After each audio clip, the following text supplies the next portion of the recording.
Today, I have the pleasure of speaking with Ali Haji from American Tungsten, a stock that has moved 4 times, literally 4 times since you became CEO. Is that correct? That is correct, Tracy. It's good to be here. And of course, the American Tungsten has the unusual distinction of working towards becoming North America's first tungsten mine. Is that correct? That is correct. So its production in North America ceased in 2015. The intent for American Tungsten is to be the first producer since that cessation of production in North America. And I have to ask you, how are you going to do that? And if you can give us some of the highlights of the timeline towards achieving that goal. Of course, some of the advantages we have relative to our peers is that we are a past producer. We are a brownfield project with about 15 miles of underground workings. We also have the second highest grade in North America at 0.63. We have a 2 ounce per ton silver credit in our ore body. We also have 0.15% moly. So we are well hedged against any sort of price movements from the tungsten perspective. But the reason we're able to bring production online so quickly is that we sit on private and patented land.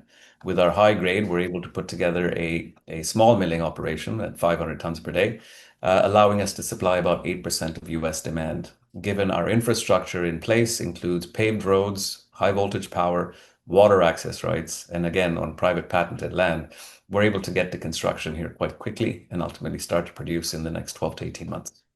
And you've only been the CEO for 5 months, and you also have just recently announced what I thought was an impressive LOI for an offtake agreement. Can you tell everybody out there a little bit more about this agreement? Of course, GTP, which is Global Tungsten and Powders, is an APT, one of two APTs in North America, and an APT produces a tungsten, ammonium ferrotungsten. I should know how to pronounce that, but it is an APT plant. The APT is then used by the various tungsten powder and tungsten rod manufacturers. So it's one of the few very high-tech, very high energy intense plants outside of China. And the fact that we've been able to obtain an offtake with them tells us that tells the market rather that we have the potential to produce something of quality that they would then use to serve the US market. And speaking of that, this past producer comes with significant tailings as well that you can extract tungsten and some of the byproducts from. Can you tell us a little bit more about that? The tailings have been put in the valley floor, and for those of you that are not familiar with our sort of the neighborhood that we sit in, I urge you to visit our website. But the valley floor in the Patterson Creek is where the tailings from past production were placed. It is a flat area. We own about 2,000 acres of that valley floor, including where the tailings sit, again, private patented land. Our intent is to put our milling facility either on or beside that the tailings that have been deposited by prior operators. We're currently reviewing them to see if they would make sense for us to process, but we're certainly going to be able to run them through our system before we bring in our ore from the D level, move down to the 0 level and out into the valley floor. American Tungsten, you've been putting out news releases quite regularly and what appear to be significant milestones. The shareholders seem to be very appreciative of what has been happening since you joined the executive team.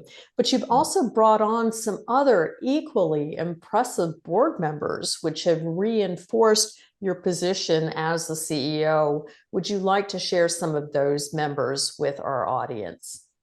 I'd love to. I think I'm most proud of a gentleman by the name of Jim Whitaker, or James Whitaker. He is the Chief Operating Officer of Capstone Copper, an $8 billion copper behemoth. He was the past president of Escondida. He's worked with BHP and Barrick in the past. He is a true mine builder. Amongst us, we've got about 3 mine builders on our board and management team. For a junior mining company, everybody knows the metrics. Only about 3% of mines go into production. Having 3 mine builders on the team, of course, is quite significant. The other individual that I'd like to highlight is Dan Nicholas. Dan used to run the largest program at the LPO at the Department of Energy to the tune of $40 billion. He's assisting us with the various government grants that we're looking to obtain for the ultimate build out of our 18 million capex project in Idaho that would serve 8% of US tungsten demand. Of course, we would love to hear what direction you're taking the company in the next 3 months. But could you also touch on the high grade tungsten that you have, as I'm certain many people will find that interesting? Yes, if we look at tungsten around the world today, we've got a couple of companies, or a number of companies, I should say. There's probably about 20 in total that are publicly listed. And of those companies, there are two in North America that have significantly higher grade than the vast majority. Those two are MacTung, which is owned by Fireweed Minerals. They've got grades of zero point 0.7. However, they are a long, long way away from any production. We are sitting at 0.63, the second highest grade in North America, amongst the fifth highest grade in the world. And that ultimately changes our economics quite drastically. So even with a 500 ton per day production profile, we are still very, very profitable. With respect to what you can expect from the company over the next 3 months, we've started our rehabilitation, and that has been shared with the market as we proceeded.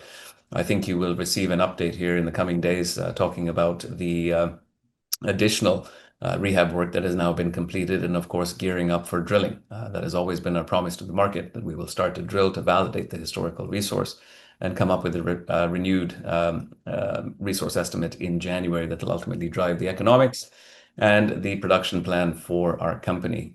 The intent is still very much to be the first producer of tungsten in North America since 2015. Well, I'm certain you're going to be on the radar for anyone following critical minerals, as tungsten is definitely in a lot of people's top 5 critical minerals.